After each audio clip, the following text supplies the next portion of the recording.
Hey there, and welcome back to Mass Effect 3. My name is Pete, and today we complete another episode of our Insanity walkthrough, and today it is finally time for Armax Arsenal Arena. Yes, the Citadel DLC's combat arena has quite a bit more to offer than just the 2 matches we had already. I think I've mentioned this before, there is actually an entire small storyline available in the arena, and it does take a while to even get to the heart of it, so that's what we'll do here today, and in the process also of course unlock a few more achievements. However, before we enter the arena, we'll actually leave the premises of the DLC for a second, and we want to use the Citadel's rapid transit service to travel to the Presidium Commons. Now, we don't actually have business in the Commons, but we sadly cannot fast travel straight to the embassies, so we'll have to take the elevator here for that. Now, as you know, this embassy area also houses the Spectre offices, including the Spectre Requisitions Terminal. And using that terminal, we can actually purchase some of the most powerful and also most expensive weapons in the game, weapons that in the original Mass Effect 3 were available as standalone DLCs for free, but now in the Legendary Edition most of them have been moved here and assigned a hefty price tag. Now, in my opinion, even on Legendary difficulty, purchasing any of them is really not necessary. However, we're going to do so anyway, just because we can, and also because I think the purpose of a completionist playthrough is to at least show you what is arguably the most powerful weapon in the game. And yes, I know there is some debate about which one it actually is, but one of the names that is almost always mentioned is this one, the Cerberus Harrier.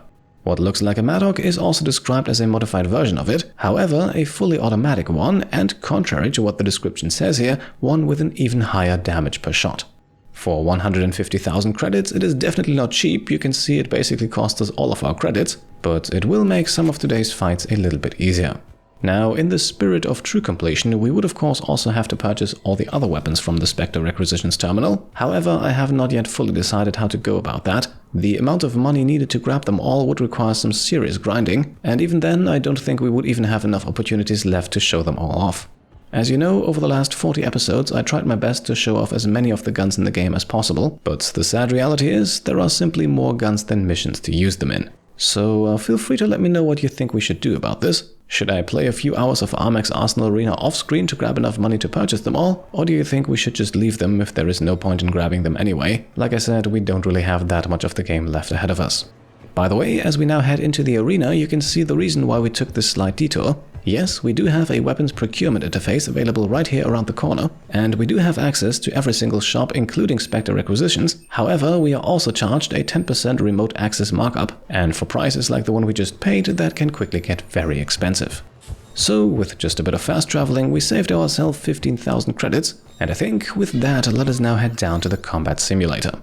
Now, after our first 2 matches, the one we had ourselves and the one we had with Jack, we now have received a few messages. As always, feel free to pause the video to read them in full detail. The first one here undoubtedly comes from a Hannah admirer calling themselves Number 1, who wishes us good luck and tells us that at least most of the combat sports fanbase is quite harmless. The second message then more friendly words from a Citadel bartender who tells us that they have set up a drinking game for every time we grab a bonus objective, but this is just for flavor. Whether or not we grab any bonus objectives in the future will not make any difference, at least not in this regard.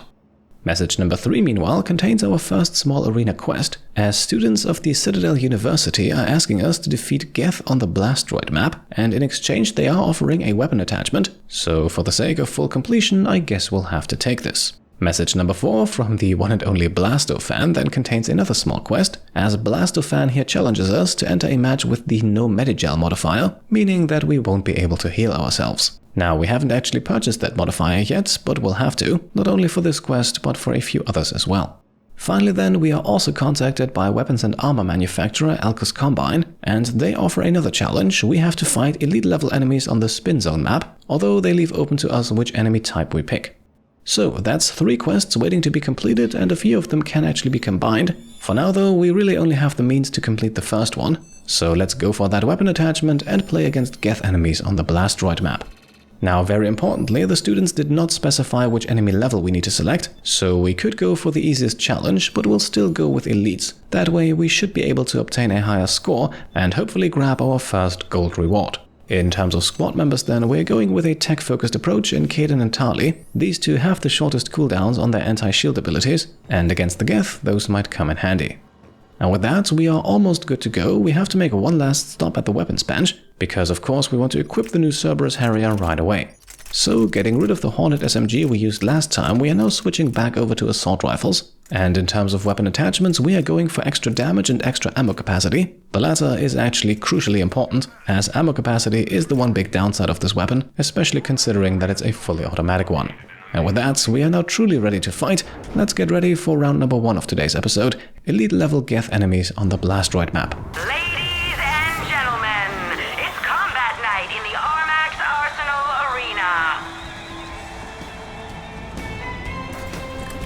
Now, we haven't actually fought the Geth in the simulator yet, so our first 2 matches were both against Cerberus enemies, although most of the enemies here are of course once again familiar from the regular gameplay. I say most because there is actually one unit that we have not yet met and that is exclusive to the Armax Arsenal Arena, and that is the Geth Bomber, a small flying drone protected by armor and shields, and just like all drones, they like to get up close and personal to deliver a shock attack. As you can see, it's not terribly challenging to take them out, but they can at times be easy to overlook. End of round 1. By the way, the somewhat choppy looking gameplay is once again the result of me editing out every single use of the tactical HUD, and as I explained the last time we were here, I tend to use that a lot during these fights. This is also once again why the fight itself will take barely 2 minutes, while the actual combat footage I recorded is more than double that in length. But we do have more than one fight to get through here today, so we need to keep this fast-paced, otherwise we might be looking at another 2-parter, and at some point we definitely need to wrap up this DLC for good.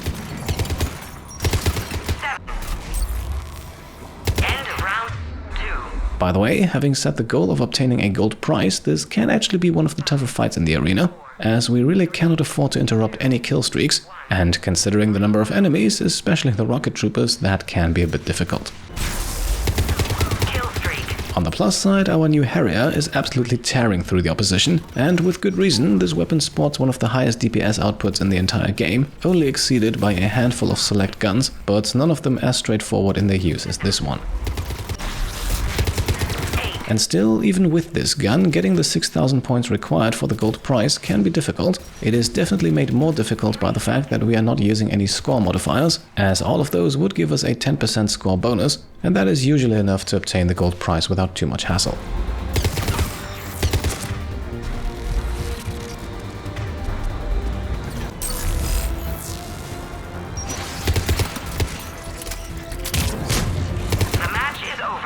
Now in this case here, it looks like we are falling just short, but don't worry. A few more points will always be added at the end of the match, and I'm not entirely sure where they come from, to be honest.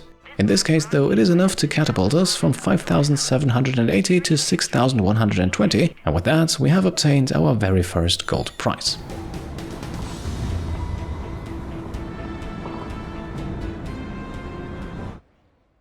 So, with that, we have now completed our first small challenge quest, and it is time to turn that prize into something useful.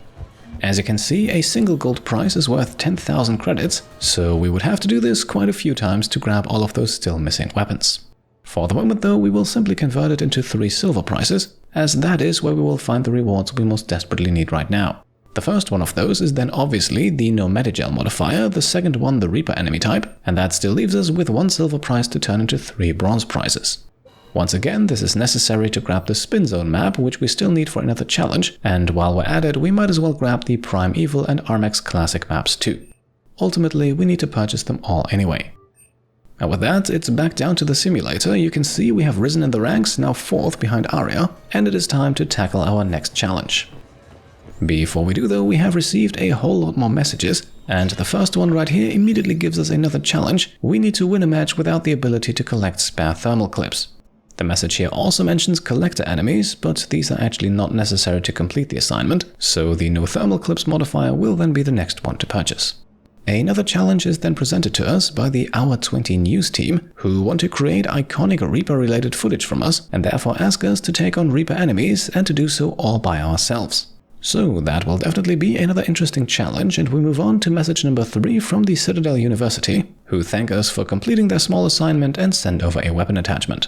Message number 4 then only contains some fan art and some that we sadly cannot even see. I'm sure it's greatly appreciated though. Message number 5 meanwhile comes from a rather enthusiastic fan of Vorcha descent. We know this because they mentioned the tribal war on Hashtok, which would be the Vorcha homeworld.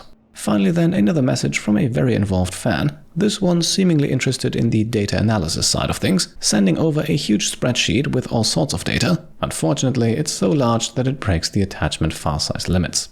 So, where does this leave us? Well, I would say let's complete those 2 challenges we still have left open from the first batch of messages. The first would be elite level enemies on the Spin Zone map, and I think we can just go with the Geth once more here, that worked well last time. And we can actually combine that with the second challenge, which requires us to activate the no Medi-Gel modifier. This will give us a 10% bonus to our final score, but also deactivate Medi-Gel use for the entire fight.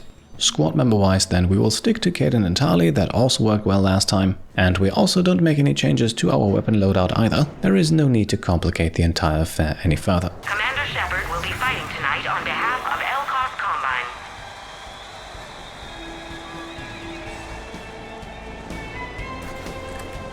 Alright, so here we go. You may have noticed it in the bottom right corner, by the way. All of our assignments and purchases had notifications trickle in there. The final one here, then possibly the most interesting one, as it reveals that the weapon upgrade we received from the university students was an SMG power magnifier. In the meantime, our Geth enemies have also arrived, and once again wave 1 is rocket troopers and bomber drones. Nothing terribly difficult, but the map layout here does complicate things a little bit more. The circular layout of the map is a bit more open, a bit more flankable if you will, so enemies usually tend to move around a lot more. This makes maintaining kill streaks a bit more difficult on this map, especially with rocket fire coming in from all angles, but on the bright side we have a bit more leeway now thanks to that squall modifier, so I think we should be fine. Still, overall, this is probably one of my least favorite maps. It doesn't really do much to reinforce the action, if you will. In fact, I think it actively hinders a fast-paced, action-packed approach, and while you might definitely want your combat simulator matches to feel a bit more tactical at times, that desire tends to vanish rather quickly if you have played a few matches, and like I said at the beginning, today we'll have to play plenty. That is also why I highly recommend combining these challenges whenever possible. I definitely do not dislike Armax Arsenal Arena, but it can feel like a grind at times, and especially for the purposes of a video like this, we want to keep this as compact as possible. One more quick note then perhaps on the no Medi-Gel modifier. If you've been following this series for some time, you know that I really don't like using Medi-Gel. So at least for me, applying this restriction did not really change the approach, especially not against shielded Geth enemies and with access to energy drain, as that ability can be used very often to just refill our shields whenever they're down. With the right weapon loadout, Shepard's cooldown should be somewhere between 2 to 3 seconds, I believe. The Harrier assault rifle is also not that heavy and gives us a recharge speed of 150%, and as you can see, despite its rather limited ammo capacity, there is enough spare ammunition lying around, so there really is no need to bring a second weapon along. Nonetheless, as you can see, especially in this third round against hunters, pyros and rocket troopers, things can get a bit dicey. Usually against these types of enemies you could just rush in guns blazing and heal yourself whenever needed, but we have to be a bit more careful and stationary this time around, which might just lead to the occasional hunter sneaking up on us. And from there, things then have the potential to spiral. Once you've lost some health, you tend to get even more cautious, and that of course hurts your ability to rack up kill streaks, which require at least a somewhat aggressive approach, as you cannot waste more than 5 seconds between kills.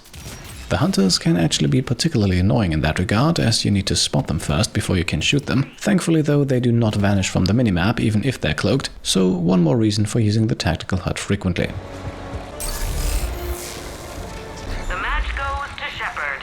Once again then, now that the match is over, it looks like we will just barely miss out on the gold prize, but after the 10% score modifier and a few other bonuses have been applied, we end up just over 6,000 points, 6,072 to be exact. This match brought to you by We power, we provide. And that's enough to make it 2 for 2, so let's head back to the arena and grab our reward.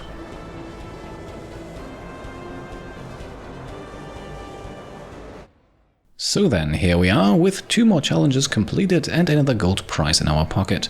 One thing you might also notice at this point is that the spectator area of the arena is getting a bit more crowded, and that is in fact intended. As we are racking up more and more matches, we are also drawing in more and more visitors. Now regarding our gold prize, we will once again immediately turn it into 3 silver prizes, which we then want to use to first of all grab the no ammo crates modifier. As you might recall, we need that one to complete another challenge. We will also grab the reduced player shields modifier. We don't need that anytime soon, but ultimately we do want to purchase everything here, and we do have the prices to spare. The last prize is then once again converted, and with the resulting 3 bronze prizes we can now grab the last 2 remaining maps, and we could also use the last one to unlock another ally of the ones listed here, but we most likely won't be playing enough matches to feature them all anyway, so at this point let's just convert the last one to credits, 900 of them, not a lot, but it might help. Now, up next, we are once again looking to complete 2 challenges in one go. However, before we do, let us once again check our messages. This time we have only received 3. The first one here, a thank you message from Elko's Combine. We delivered on our promise to defeat elite level enemies on the Spin Zone map, and thus we will shortly receive a cash reward. Message number 2 then, a follow-up from Blastofan. Whether or not this is in fact the actual Blasto remains up for discussion. Either way, after finishing a mission without using Medi-Gel, they gain some respect for us, and they also offer another challenge, fighting Reaper units of the super elite level. The last message, meanwhile, is some fan mail, and not of the good kind, criticizing us for our choice to fight Cerberus in the simulator. Well, I guess you can't please everyone. For now then, with 5,000 credits and 7 reputation points earned, we are setting our sights on the next challenge, and we want to fulfill that news team request by going solo against some Reapers. Just to switch things up, we are also selecting the Prime Evil map for this, and we'll keep the challenge level on Elites. I think we should be able to handle that. We are now also combining this with the no ammo modifier. We should, however, probably deactivate the no Medi-Gel modifier. Since we're going in solo, we might just have the need to patch ourselves up. And with that, we are almost good to go, but it is time for another weapon change, as very clearly I think the Cerberus Harrier is not suited for a no ammo drops mission. Luckily, during our tour through the Citadel archives, we picked up a weapon that neatly circumvents the entire situation, as the M7 Lancer here works entirely without ammunition, so if you're using that, you might as well have the no ammo modifier turned on permanently. Nonetheless, we do actually want to increase its ammo capacity. This just means that we can hold down the trigger for even longer before the gun overheats. Ladies and gentlemen, it's combat night in the Armax Arsenal Arena. Right, so we are going in on our own. That means no squad member abilities for this one. And in terms of our own abilities, we will most likely stick to Concussive Shot for the most part. As you know, most Reaper units just have health bars or armor. The only shielded ones are Marauders, which are actually also part of this elite level setup, but there's not too many of them and the Lancer does pack a punch. And so the overall strategy for this fight is probably as straightforward as it can be. We just hunker down behind the tree here and shoot at anything that moves. As you can see, the cannibals go down extremely quickly, and admittedly the Marauders do not take that much more work to take down, and so the first wave of enemies is quickly defeated.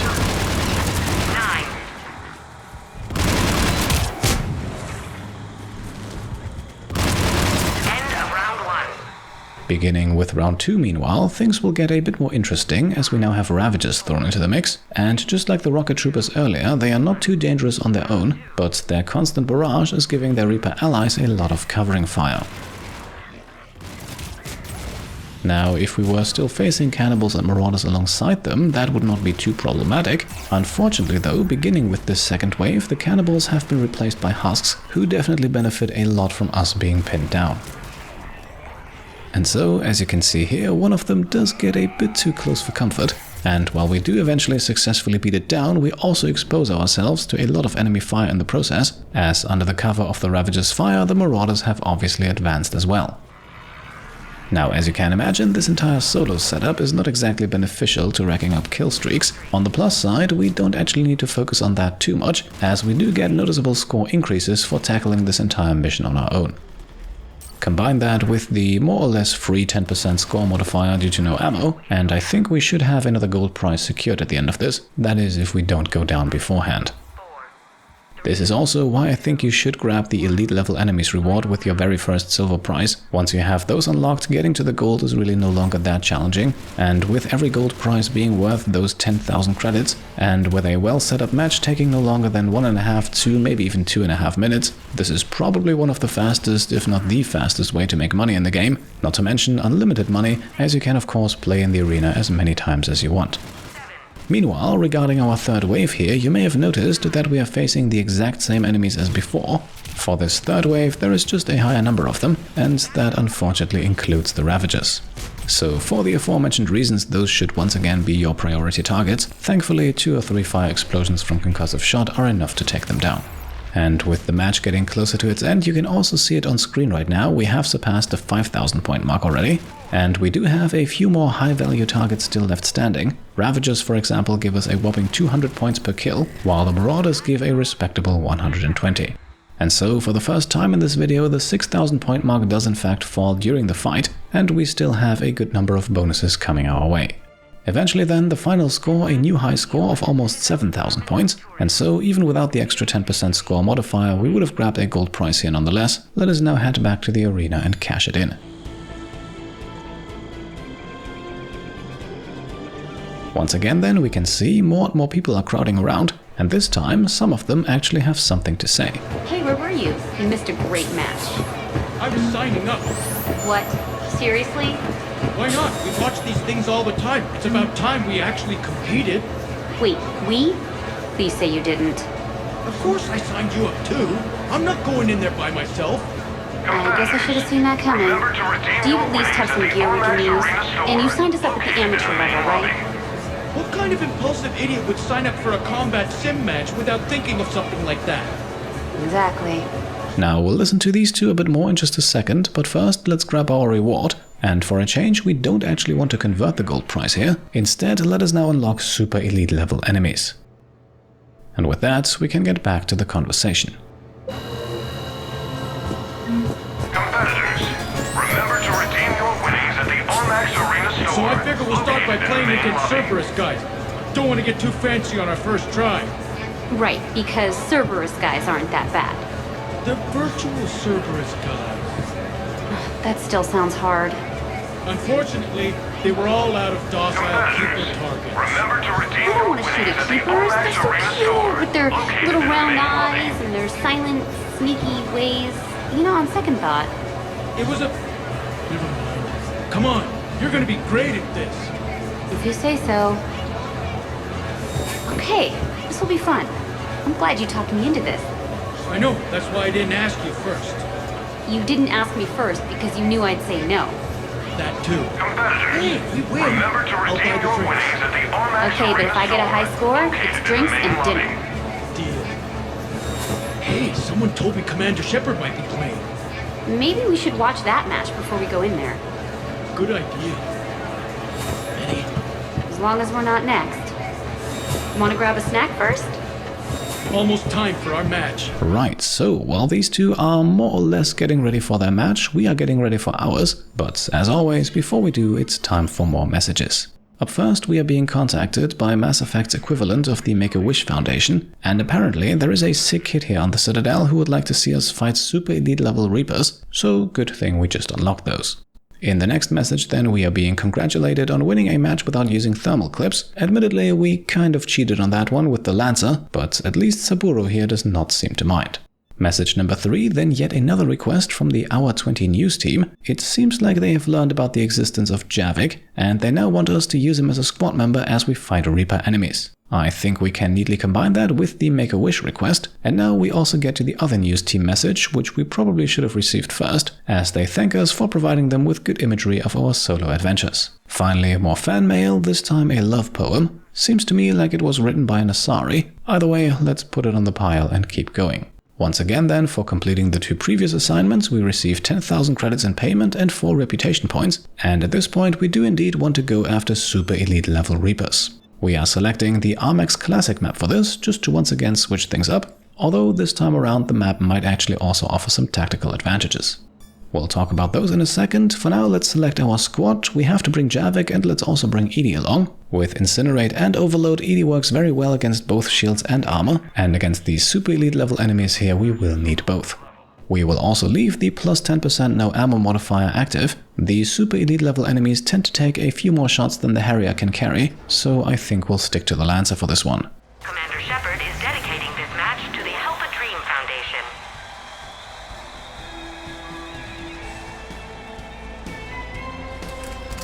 So here we go then against Reaper Super Elites, which means in the very first round already we will not only be facing Marauders and Ravagers, but also Brutes. Thankfully though, we are doing so on what is by far the largest of all available maps, which makes it particularly interesting against the melee-focused Brutes, who will take their fair share of time to actually reach us. Now, super elite level enemies are a great way to unlock the Simulated Hero achievement, which we get for basically breaking the arena scoring board and topping it out at 9,999 points. You can see it here already. Killing a single brute already earns us 350 points, and they are comparatively easy to kill, so unless we go down, we will rack up a good score in no time. The super elite level focus on individual tougher enemies does of course make it a bit more tricky to rack up kill streaks, but at least in this comparatively weaker first round we should manage well enough. By the way, this here is actually our second to last of the challenge matches already. Interestingly enough though, at least what I consider to be the main questline associated with Armax Arsenal Arena has not even begun yet. For that, we actually need to purchase all available prices, although thankfully excluding all of those licenses to use various allies as squad members. That in itself is a rather costly endeavor though, and is also part of the reason why we are always going for the gold here, otherwise we would need even more matches to grab our rewards.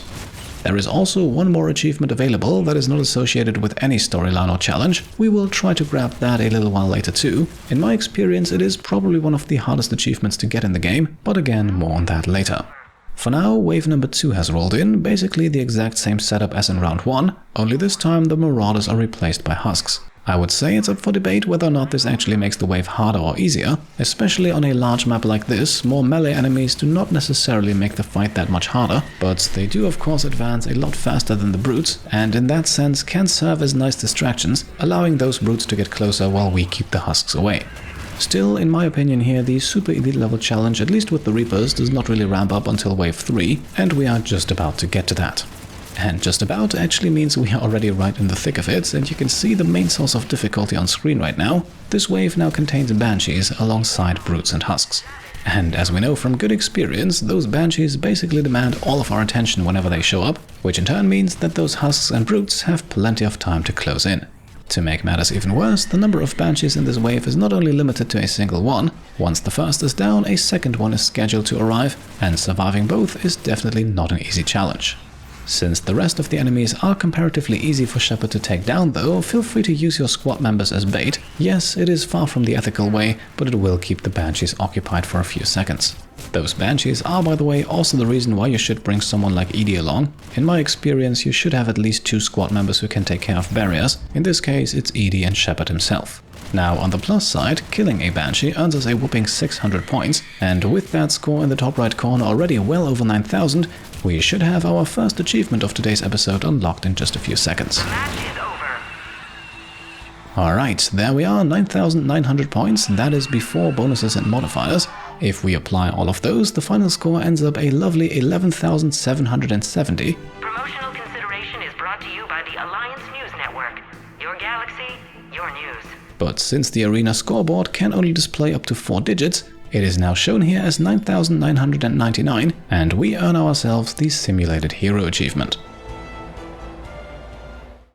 Alright, here we are back outside, and you can see it immediately, the arena's spectator area is getting packed.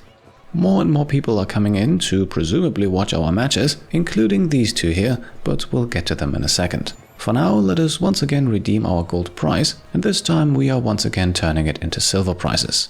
At this point, there is nothing left we really need to grab to complete any challenges, but as I said, to complete what I consider to be the main storyline of the arena, we need to grab everything anyway. So let's purchase the last 3 remaining modifiers, including the one for enhanced player damage, this one actually a positive one, and therefore decreasing your final score by 10%. Heard there's a new high score. Commander Shepard's going to be hard to beat. We should come watch one of Commander Shepard's matches. Definitely. Did you see that last move? That was incredible. We should come here more often. Right, so this conversation here a direct result of us claiming the top spot on the arena leaderboard. You can see it here as we head downstairs, we have finally dethroned Barlavon. We have also received plenty of messages, so let us once again quickly go through them, starting with a message from the arena IT department, who have now begun rewriting their systems to support higher scores. They also offer us a suit of Cerberus phantom armor as a reward, and we'll claim that shortly. It is definitely a very good one. Message number 2 then from James, whose high score we have also beaten, although with barely over 5,200 points he's not really in our league, I would say. Message number 3 meanwhile a thank you note for making a sick kid smile as we mow down super elite Reapers, while message number 4 contains our last challenge for now. To silence the doubters, we need to fight Cerberus yet again, and we need to do so using only our Alliance soldier squad mates. The Hour 20 news team is then once again forking over a cash reward for giving Javik some screen time, while the Armax Arsenal Arena team has now decided to set up a virtual intelligence for us, just to manage our message inbox. Looks like we are gathering some fame here. Interestingly enough though, the advertised service of filtering out fan mail does not really seem to be working as intended, as the next message here is exactly that, some fan mail that does get progressively weirder, eventually signed off with a DNA thumbprint, because for some reason we should care about that. The final message then comes from another concerned fan perhaps, whose brother is having a mental breakdown because we just mopped the floor with whatever the arena can throw at us, which has unfortunately crushed that brother's dreams of becoming a combat simulator pro. Well, that's not great to hear, but it won't stop us from completing the last challenge now either. We need to defeat Cerberus enemies, and we need to do so using only Alliance squad mates. Map-wise, we are once again switching it up. We are going with Pain Train this time, and believe me, this map is a pain, more on that later. Now, the challenge itself did not specify an enemy level, but I think we'll stick with Super Elites for now, just so that I can show you what those are like. Regarding the aforementioned Alliance squad members, meanwhile, we are limited to only James and or Caden. We could of course also tackle this by ourselves, but against Super Elites that would be a bad idea. Everyone else does sadly not classify as Alliance, so it's either these two or no one. Just got new gear. Located in the main lobby. When's my match start? Heard Commander Shepard's been playing. Did you see my last score? I'm getting good at this. Banshees are hard. Armax Arsenal gear is good. Have you checked out the store? This is fun! Alright, and after a few more one-liners we can now finally jump into the match. Let's beat Super Elite Cerberus enemies on the Pain Train map. Ladies and gentlemen, it's combat night in the Armax Arsenal Arena. Alright, here we go then on what is by far my least favorite of all the available maps. It is small, it is clunky, and it has a tendency to spawn enemies right on top of you. Definitely not the best setup, especially not if you're going up against Super Elites. Speaking of which, we are immediately starting things off here with Centurions and Engineers, definitely two of the more annoying enemies you can face in this game, especially if you try to kill them quickly. The Centurions frequently deploy their smoke screens, breaking line of sight, and the Engineers have a habit of deploying turrets, which makes breaking through those smoke screens incredibly dangerous. Now, obviously, maintaining a high kill streak is not our top priority in this fight. Against Super Elite level enemies, a gold prize should be doable even if we take things a bit slower. And so far, we are actually managing quite well. The first wave is down, now we're waiting for number 2. Now, unfortunately, this is where the map has what I can only assume is a bug, because normally you are informed of where the enemies will spawn as soon as the countdown starts. In this case though, the indicators appear way too late as soon as the round starts, and like I said, the map does have a tendency to spawn enemies right on top of you.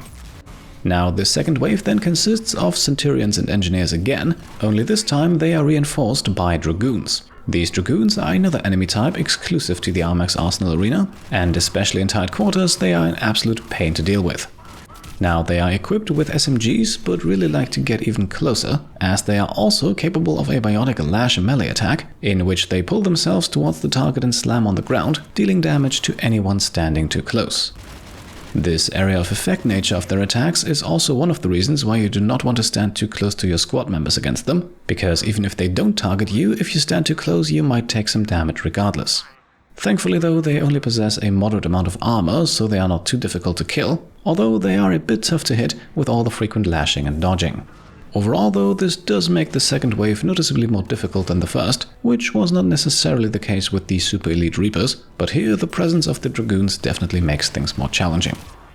In the meantime, we have made it into wave 3, and as you can very clearly see, this one is ramping up the challenge even further. The Cerberus Centurions have now been replaced by Atlas Max, definitely a noticeable improvement. And no, just like with the Banshees earlier, their numbers are unfortunately not limited to just 1. Now, unfortunately, the Dragoons are still present and so are the Engineers, so we have dangerous melee enemies, turrets, and of course mechs, which is why we have actually hunkered down in this very particular spot here. In case you didn't see it clearly earlier, the Pain Train map is kind of split into 2. This here is the far end of one of those sides, and it offers us one major tactical advantage: it only has one entrance.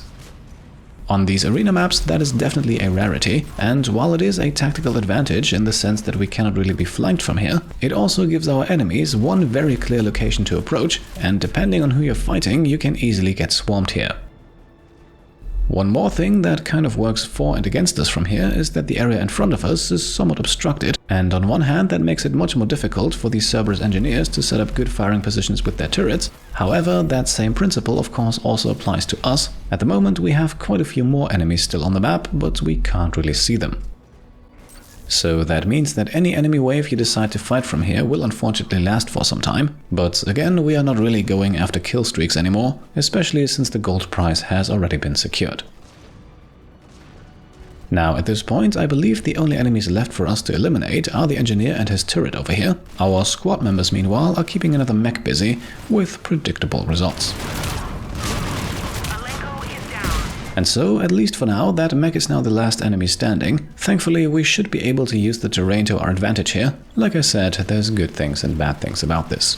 Overall though, once again, just like against the Banshees, the sacrificing your squad members method does have its merits. The enemies in the simulator will generally behave like they do in regular combat, so they will usually target the most convenient opponent.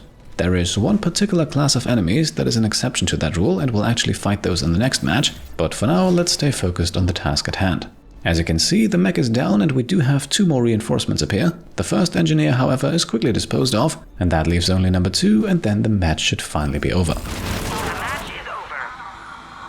Alright, here we are. It was a bit of a slog, but the final challenge has been completed. We have once again earned ourselves a gold prize with a final score of 9,922 points, so you can clearly see the Reapers a bit easier to dispose of, and also a bit quicker. The match here took almost 4 minutes.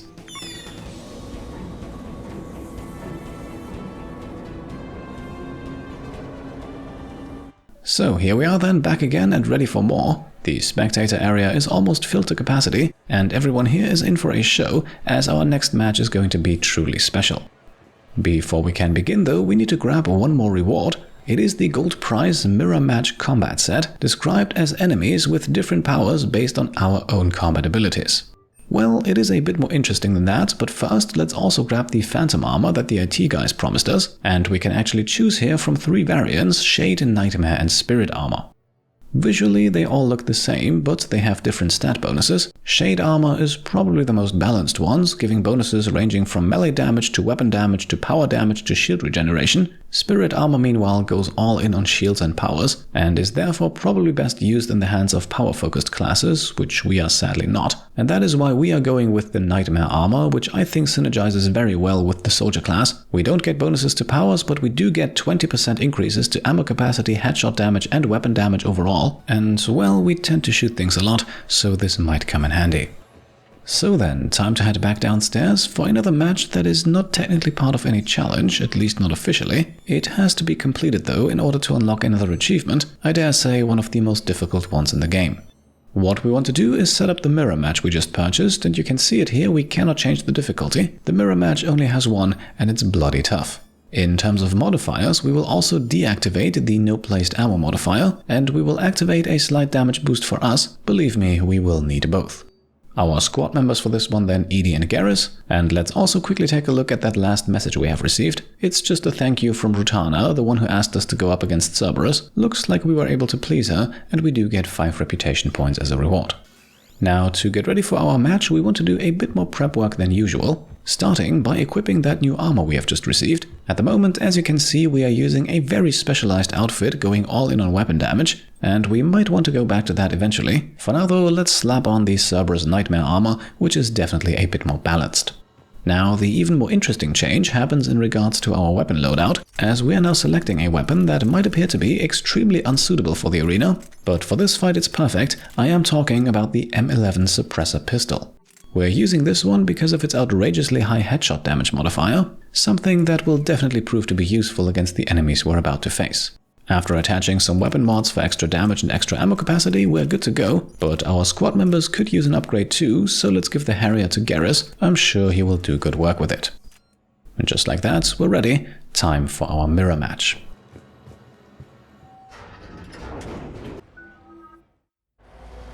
Ladies and gentlemen, it's combat night in the Armax Arsenal Arena.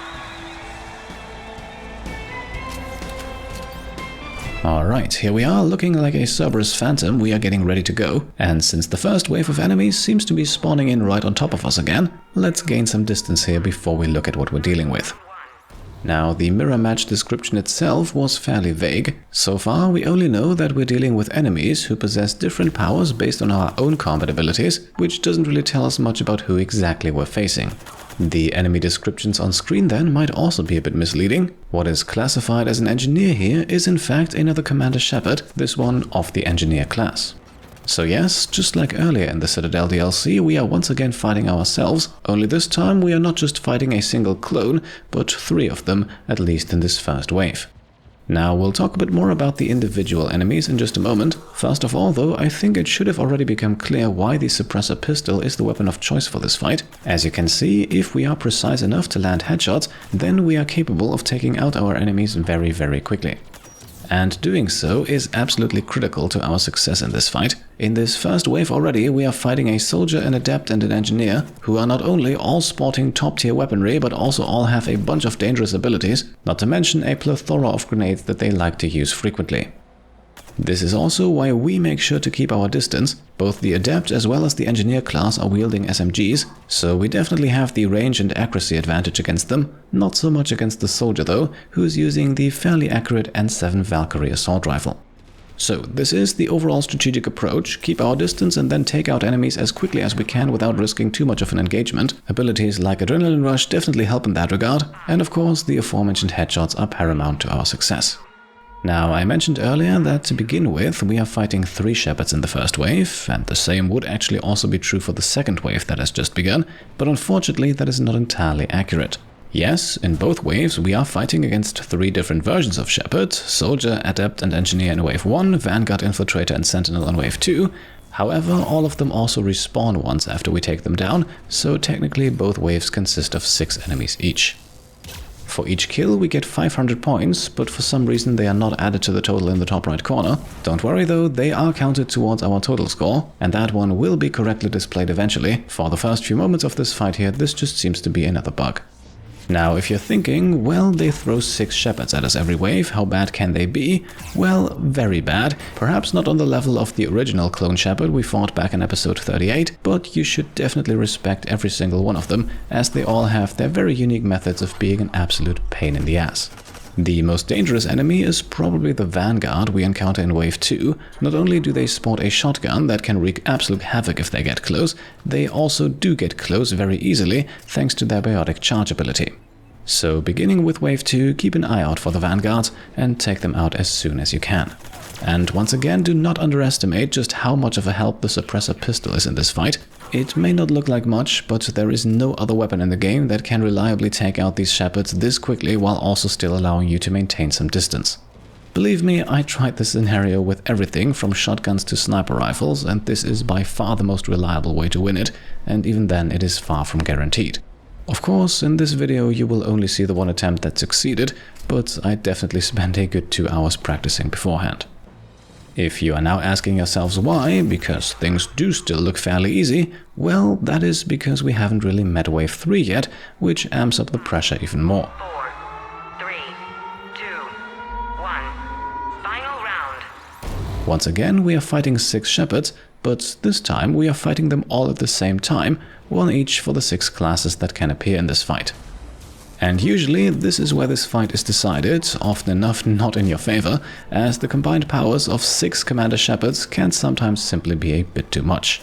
This is also why we picked the Armax Classic map again. You might recall that I mentioned it as the largest of all combat maps, and that is exactly what gives us a fighting chance here, enough room to retreat, to seek cover, to catch our breath, and to then pick out single targets once again.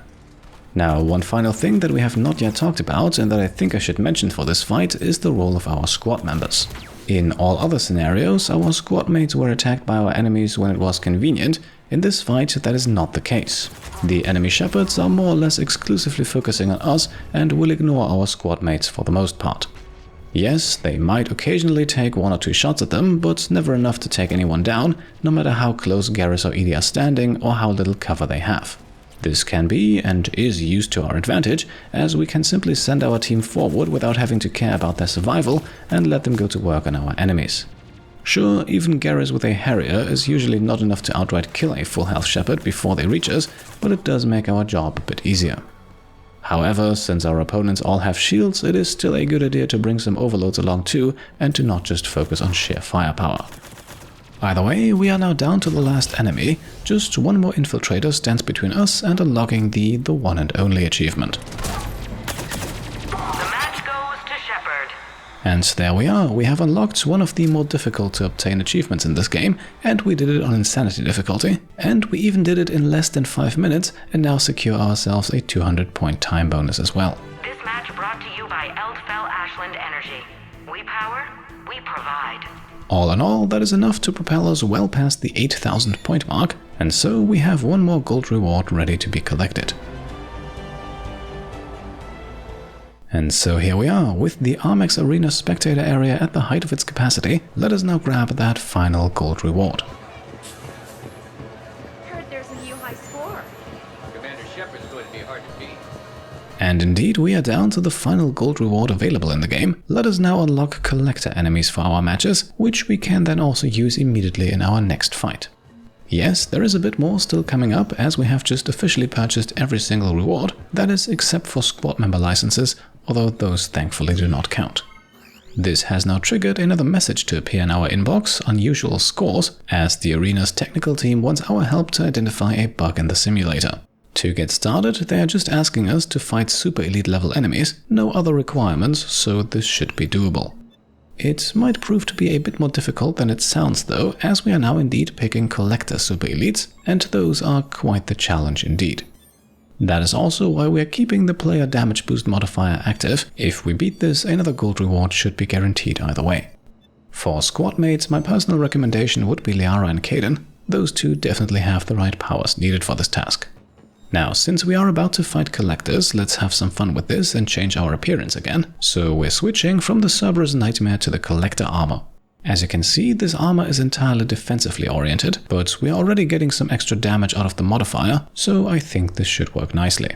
For our weapon then, we are switching back to the Lancer. Yes, the Harrier might technically be a bit more powerful, but even with ammunition drops, against super elites ammo can become a problem with it. The Lancer is a bit more forgiving in that regard. One notable change then is the attachment of a scope for going some extra damage, but we are once again playing on the very large Armax Classic map, an arena where this could come in handy. Kaden meanwhile can upgrade his Maddock to the Harrier. We've talked about this already, the latter is definitely a significant improvement. And with that, we're good to go. Let's meet our first collector enemies, and we're immediately doing so on super elite difficulty. Ladies and gentlemen, it's combat night in the Armax Arsenal Arena. Alright then, here we go against super elite collectors, an enemy that I honestly think might be even more difficult than 3 waves of Shepards. It is at the very least more difficult than the super elite Reapers we already fought. Now, the first wave is about to come in, and it consists of collector captains and scions. Technically, both of them are unique to Armax Arsenal Arena, but at least in the scions case we have of course fought them before in Mass Effect 2. The collector captains meanwhile are simple infantry with a barrier and an assault rifle, and thankfully, using Liara's warp, Kaden's overload or our very own energy drain, we can get rid of those barriers rather quickly, and even with them the captains are fairly easy to take down. And taking them down, that is what we want to do, and quickly, and that goes for both enemy types, as at least in the arena, all collector type enemies can become possessed. What this means is that they basically level up to even more powerful versions of themselves, and I don't think I need to mention that that is something you generally want to avoid. Still, in this first wave, the relatively harmless looking collector captains should be the priority target, as they have the ability to send out Seeker Swarms. And if such a Seeker Swarm hits us, it will disable our powers for a short time, at least Shepard's powers. Our squad members are thankfully not affected. Still, this shuts down both Concussive Shot and Energy Drain, and we do rely pretty heavily on both of them. Now, as you can see, we've left the first wave behind us relatively easily. The second one now once again partially consists of scions, now accompanied by abominations. Those abominations are even easier to take down than the collector captains, but they are fast-moving melee units and therefore once again provide a lovely tactical dynamic, with the slow-moving scions acting as the meat shields, soaking up damage and attention while the abominations move in for the strike. Still, you can rather reliably focus most of your firepower on the scions. Just keep your eyes open for any abominations that get too close, and this second wave should be over in no time. Now, admittedly, with wave number 2 also already behind us, things might look a little bit easier than they actually are. Not only did we get very lucky with the enemy spawn points so far, but we also haven't really seen that many possessed enemies yet, which is partially due to us taking them out extremely quickly after they spawn, as all enemies in waves 1 and 2 spawn in their unpossessed state and only become possessed if we leave them alone for too long.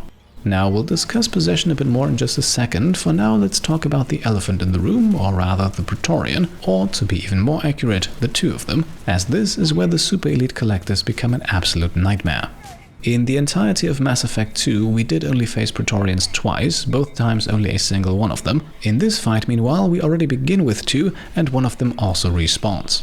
Now, admittedly, for a change in the arena here, they are not as powerful as they were in Mass Effect 2. Nonetheless, they are still extremely durable, their cannons do a whole lot of damage. For their size, they move uncomfortably quickly, and you don't want to meet them in melee. Their high durability also means that there is a very high chance for them to survive long enough to become possessed, at which point they obviously become even more dangerous, gaining a target-seeking missile attack, as well as a noticeable improvement to their already very strong armor and barriers. But that is why we picked this map, to be able to put some distance between us and dangerous enemies like the Praetorian. Yes, they might be able to go fast, but we can still go faster. Our squad members, meanwhile, not so much, but that is what we have 8 uses of Medi-Gel for, and we can also replenish those indefinitely using the supply crates that we can find all over the map.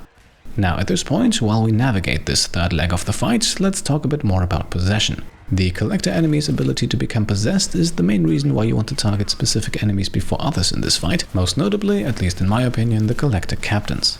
Now, we thankfully don't have any of them in this third wave, but their possessed version can release Seeker Plagues instead of Seeker Swarms, and the Swarms were already something to avoid, the Plagues are even worse. The paralyzing effect of both is similar, but the Plague is also capable of dealing a moderate amount of damage, and this is crucial, it is protected by barriers, so you might need to invest significant resources in taking it out.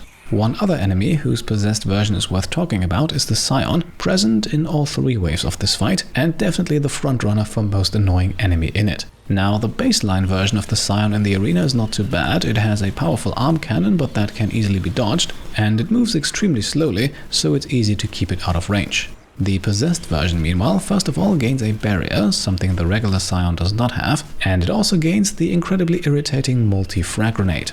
And a Scion can launch these grenades a very long distance, potentially forcing you out of cover at the most inconvenient times.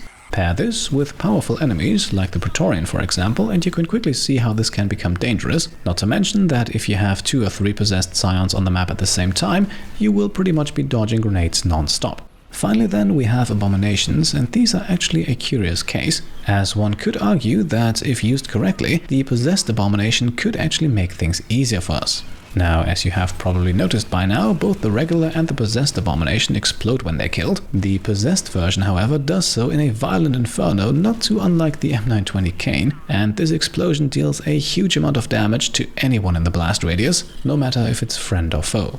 So if you manage to time it just right and blow up an abomination standing right next to a few other collector enemies, then you might just find yourself with a lot of the work already done for you after the explosion. One final word of advice then, and this is why I think Kaidan is so useful in this fight. The possessed Praetorian and the possessed Scion are the 2 most heavily armored units in the entire game, which is why armor weakening abilities become instrumental in taking them out. Liara's warp is a given, but Kaidan possesses Cryoblast, which often flies under the radar a bit. It's usually used to only freeze smaller enemies solid, but it also extremely weakens larger targets' armor, and together with warp it is one of the best abilities in my opinion to take out these tough targets. Case in point, it helps us to quickly take care of the Scion here. The match is over. And with that, we have now finally beaten Super Elite Collectors. As you can see, we did not quite get it done in under 5 minutes, but we still achieved a respectable score, albeit one that will now receive a slight points reduction, since we did play with the enhanced weapon damage modifier active. Nonetheless, we still come out at 8,685 points, good enough for another gold price. And so here we are. I don't think the spectator area is getting any more full at this point, so let's head over and redeem our reward. We should come watch one of Commander Shepard's matches. Definitely. Now what we could do at this point is to just turn the gold price into credits, but this is a completionist playthrough, so let us instead convert it into 3 silver prices, which we then convert into 9 bronze prices, which we will then use to purchase all these squad member licenses. No, I have no intention of using any of them in this video, but I think we should still grab them for the sake of true completion. There are 8 licenses in total, so we will have 1 bronze prize left to turn into credits, and with the exception of Rex, all of these are squad members who appeared in Mass Effect 2, where Rex was not a playable squad member. And so here we are with a full roster that we could now theoretically use in the combat simulator. We are also 900 credits richer, and with that, let's head back downstairs, because this was just the first chapter of a 3-stage questline. Now, in our next message, we hear back from the IT department, who have figured out that memory-intensive creatures do not seem to be the problem, and are now asking us to instead play a match with all negative modifiers active. And don't underestimate this can actually be quite difficult, so let's set things up to ensure success. For this one, we're going back to a setup from the beginning, the Blastroid map and Cerberus enemies, and we will actually also only play on the easiest challenge level. Then it's time to slap on all of those modifiers. First of all, we won't have Medi-Gel, our enemies will have more shields while ours will be shot after just 1 hit, our enemies will also deal more damage and there will be no extra ammo placed. And yes, we can activate the player damage boost as well here. This will not harm the completion of the quest, the only thing that matters is that all other negative modifiers are active too. For squad members then, we'll continue with Liara and Kaidan. The 2 of them have served us nicely and should also work nicely here. Once again then, just because we can, we're changing armors. We're fighting Cerberus, so we might as well select another Cerberus armor. This one has a good mixture of bonuses focusing on shields, damage and ammo capacity. The latter will of course not be necessary since we are once again using the Lancer. And come to think of it, higher capacity shields actually also won't matter. After all, we have a modifier active so that our shields can only withstand a single hit. So essentially we will only be using this armor for looks and for 10% extra damage to powers and weapons. Ladies and gentlemen, it's combat night in the Armax Arsenal Arena.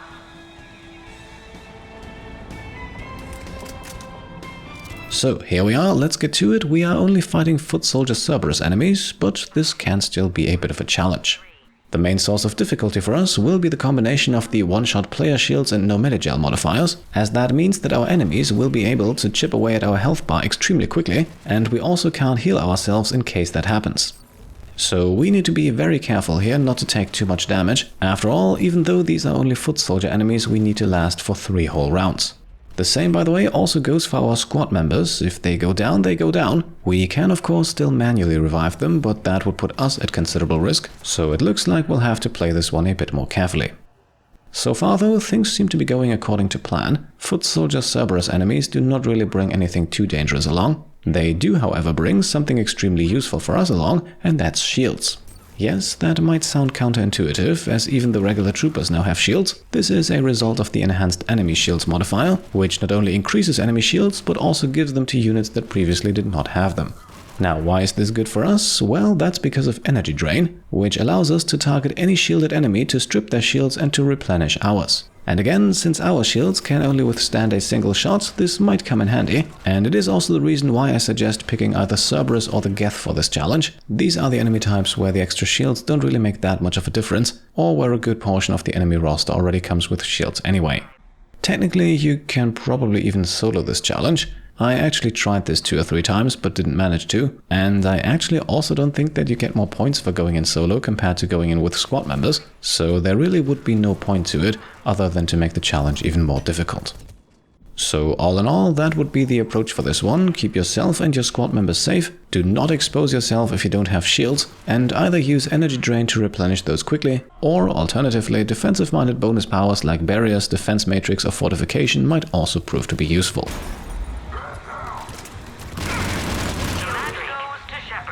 And there we are, the match is won. Definitely not enough for a gold score this time, but since all of these score modifiers are yet to be applied, a silver prize should be guaranteed. This match brought to you by Eldfell Ashland Energy. We power, we provide. And there we are, actually not too far off from a gold prize, although I think to get that you need to have at least elite level enemies, which is certainly possible even with all of these modifiers. But in the case of Cerberus enemies, you would then be facing Nemesis snipers and phantoms, and considering how vulnerable we are, I don't think that's a good idea. I'm not saying it's impossible, but it's definitely more difficult than this fight was, and considering that we have no more prizes left to fight for anyway, I don't think we need to bother with it. So instead, let us now grab our silver rewards, and again we have no other option here but to turn it into credits, 3,000 of them, not a bad payout by any means.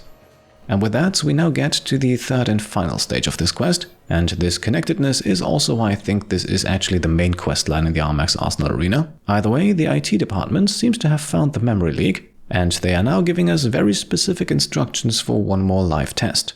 We are to select the spin zone map against Geth elite enemies, and we also once again need to activate the enhanced enemy shields modifier.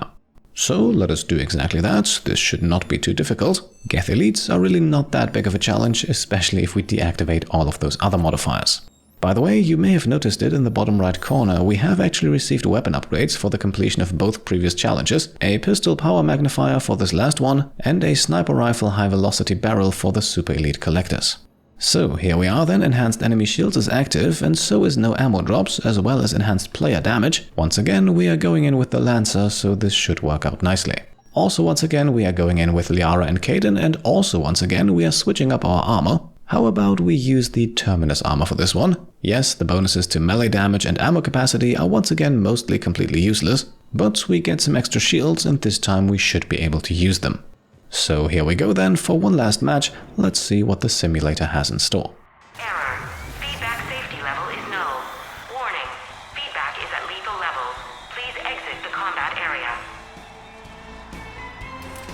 Okay, so right from the beginning here, it is very clear that something is off. Not only is the arena looking strange and glitchy, we also have the Armax VI displaying error messages, and apparently we start off this fight already in round 4. To make matters even worse, we are not even fighting Geth elites at all. Instead, it is once again super elite collectors. And not just that, we actually start off with the final wave immediately, so it's Praetorians and Abominations to get us going. Thankfully, at least this particular wave here is lacking Scions, so it can definitely be considered a little bit easier. Still, for both the Praetorians and the Abominations, the possessed mechanic does return here, so if we leave any of them alive for too long, we might have to deal with much tougher versions. That is also why we immediately start out by targeting the Praetorians. The splash damage from concussive shots fire explosions is usually enough to hit the Abominations as well, and at least in their unpossessed state they are quite flimsy, allowing us to eliminate a good number of them right away. 404. Comment not found. Enter input. So that is the first wave of super elite level collectors dealt with, but apparently we are not done yet, and well, unfortunately it is more super elites for wave 2, this time of the Geth variety. Now, we haven't actually faced Super Elite Geth yet, only Elites. The most notable difference on the Super Elite difficulty is the addition of Geth Primes, who fill a very similar role to the Praetorians earlier. They are the meat shields capable of tanking a huge amount of damage, while they surround themselves with much more flimsy Geth Pyros, and just like with the Abominations earlier, we do not want to let these get close. Another similarity to the first wave of collectors is the fact that one enemy type is missing here, and that would be the Geth Hunter, who would definitely make this fight a bit more tricky. So you might already see a pattern start to emerge here. Wave 3 enemies of the super elite variety with the mid-tier enemy removed, which of course now poses the question, should this not be the last wave, what are we going to fight next? By the way, just like our map and enemy selection, the modifiers we applied earlier do not actually seem to apply, so we do have ammo crates lying around and our enemies do not possess extra strong shields. On the flip side though, we also don't do any extra damage, but I think we can live with that. At least our squad member selection seems to have gone through, and especially Kaden is very useful in what's to come. Liara's usefulness meanwhile depends a bit more on the enemy type. Against the collectors she was very useful, against the Geth here not so much.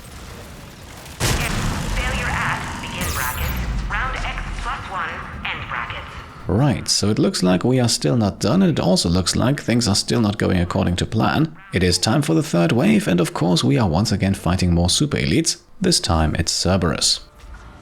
Now, we do have some experience with Cerberus super elites, and we know that they can be quite annoying, in large parts due to the presence of dragoons. The heavy mechs, meanwhile, once again serve as the meat shields. This time, however, the dragoons should be prioritized. With their bionic lashes, they are capable of closing the distance quite quickly, while the mechs only move very slowly, and as long as we stay behind cover, they can't really do much against us. We only have to hope that our squad members do the same, but we do have access to Medi-Gel and plenty of supply crates lying around, so if one of them goes down, it's not the end of the world. Speaking of going down, you won't see it in this fight, but the consequences of losing our health bar are a bit more severe than in the other fights in the simulator. Normally, if you lose your health, the match just ends and you are put back into the arena. In this case, however, you would actually get a proper game over. Gameplay-wise, that's probably not too much of a difference, unless you're doing an Iron Man run. It's more used to show that something is different and that the stakes are much higher this time around. The enemy type missing from this group, by the way, is the Cerberus engineer, and especially the lack of turrets once again makes the fight noticeably easier, which is why we have little trouble clearing the battlefield once more. Ladies and gentlemen, it's combat night in the Armax Arsenal Arena. So, after 3 waves, we are still not done yet, and if you have paid close attention, then you should already know what's coming next. After this word from our sponsors. Yes, there is just one more type of enemy left that we have not yet faced, and of course it's Reapers. I think it goes without saying that these are once again super elites, Banshees and Husks to be exact, with the Brutes thankfully absent. Of the 4 waves we have faced so far, this could arguably be the most difficult one, because for a change, the tougher, more dangerous enemies do not just rely on staying in the back, instead the Banshees oftentimes engage you in melee before the Husks even arrive.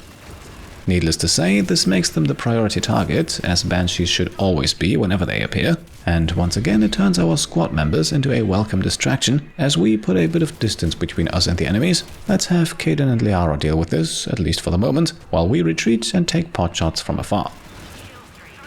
This also helps us in thinning out the horde of Husks, who, like any other of the minor enemies in this fight, do respawn for a while, but reinforcements are definitely not infinite, and once they are removed from the fight, things will be much easier. At that point, we can focus all of our attention on the Banshees, who we actually outnumber now, and with their attention divided, and with a bit of distance between us and them, they do not present as much of a threat as usual. And so, with this 4th wave now slowly coming to an end too, we can only hope that we are at the end of things. After all, we have now fought the best of what all 4 enemy types in the simulator have to offer, so technically we should not have anything else left, apart of course from a few more Commander Shepard clones that is, so let's hope it's not them we're fighting next. And now a word from our sponsors. Shepard, we have partial control of the system and are doing what we can. Go to 7-second delay. Wait, why is she saying my words? Shut that mic off. 4, 3, 2, 1. The Armax Arsenal Arena would like to inform viewers at home not to adjust your display device. Right, so a familiar screeching already gives it away. We are not fighting Shepard clones, but we are also not just fighting Reapers again. Instead, we are now fighting all of the boss level enemies of the 4 previous waves, so a Banshee, an Atlas Mech, a Geth Prime and a Praetorian. Just 4 enemies, but the 4 toughest one the game has to offer. Needless to say, this is where the fight is decided. The general rule of taking out Banshees first, however, still applies. Even in this group, the Banshee is probably the most dangerous enemy. All others generally prefer to keep their distance, and so you should usually have no trouble outrunning them. Meanwhile, our most important resource in this fight, apart from bullets of course, is probably Medi-Gel. I have found that the easiest way to win this consistently is to once again use your unfortunate squad members as bait. Admittedly, they won't survive for long, but you really don't need all 4 of these enemies coming at you at the same time. Not to mention that a full stack of Medi-Gel allows us to revive them 8 times during this fight, and if we use our Medi-Gel somewhat efficiently, meaning only once both squad members have gone down, that is usually enough to last us for the duration of the entire fight. And well, if it doesn't, there are always crates where you can pick up more, and those crates also respawn, and since you will find yourself on the move too, at least in the early stages of the fight, well, I think Medi-Gel should not be the main concern. And so, as you can see, our approach here turns this fight into more of a slog than a real challenge, at least once the Banshee is down, and as long as one of our squad members is still standing. By the way, you may have noticed it at the beginning of the fight, it looks like the technical team is slowly but steadily regaining control of the simulator. It remains to be seen whether or not they can pull us out of here by the end of the round, but considering that the simulator, and the entire game for that matter, do not really have any more dangerous enemies left to offer, I think we can be cautiously optimistic. One more thing that I would briefly like to touch upon is the fact that we have so far been collecting all of our bonus objectives, because yes, despite the glitchy nature of this fight, points are still counted. And I think it goes without saying that over the course of 5 rounds, there is a good chance to collect a few more points than it would be in a regular fight with only 3 rounds, even if the individual rounds feature fewer enemies, and even if we have no chance of staying below the 5-minute mark for bonus points.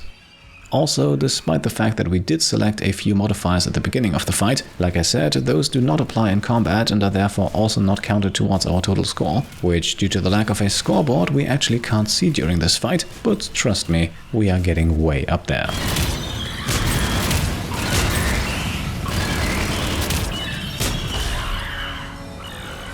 And now a word from our sponsors. Shepard, we found the source of the problem. Congratulations on the win. Alright, so here we are, we have finally made it, and that actually also unlocks our last achievement of today, technical issues. Needless to say, this is one of the more difficult achievements to unlock, not only because of the difficult fight we just had to endure, but also because the entire quest line leading towards it is fairly well hidden. Keep in mind that we had to unlock every single arena reward before we were even able to receive the first message for this quest line, and so even though farming gold prices can be fairly easy with the right setup, it is one of the more tedious achievements to unlock as a whole. Speaking of gold prices, with a new high score of 14,640 points, we have earned ourselves another one, and we really have no other options left but to convert it to credits, so let's do that, and then we can head downstairs once more. Don't worry though, we are not going to fight another match, we just have one more message waiting for us, officially completing this quest line, and for the purposes of full completion, it is actually important that we read it. The message itself is not much more than a word of thanks and a bit of technical explanation. However, we are also informed that the fatal error map we just had to play on is now available for regular matches. And while we could now set up one such match, I think we have seen enough of the combat simulator for the rest of the series. So instead, let's just grab our final reward, an assault rifle thermal scope, and then we can leave Armax Arsenal Arena behind for good.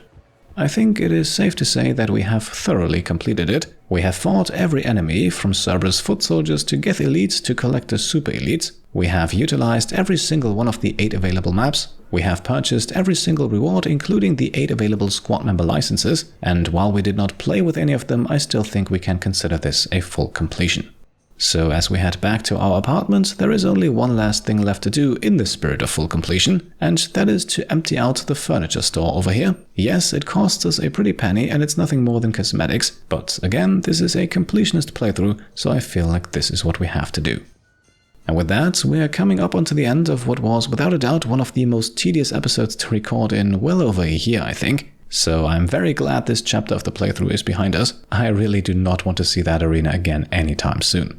As a matter of fact, we are now also finally nearing the end of the Citadel DLC as a whole. Believe it or not, after 6 episodes covering Citadel DLC content, we are now ready for the big party. So in the next episode, we will finally send out invitations and get things going.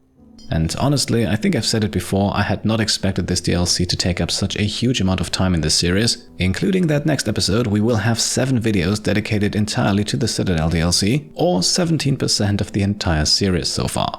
But this also goes to show why many people consider this one of the best pieces of DLC ever made. If you're willing to dive deep enough, you're definitely getting a lot out of it. And well, that is what this channel is all about. But don't worry, with this chapter now behind us, we will be able to pick the main storyline back up very soon. In the meantime, I very much hope you enjoyed today's episode. Like I said, a lot of tedious work went into it, and if you liked it, I would appreciate a thumbs up. And as always, if you like what I'm doing and want to support me and my channel further, then you can go ahead and subscribe to stay up to date, grab some merch over on shop.petecomplete.com, or check out and maybe even pledge to the Pete Complete Patreon. Thank you all for watching, and I'll see you next time. Cheers.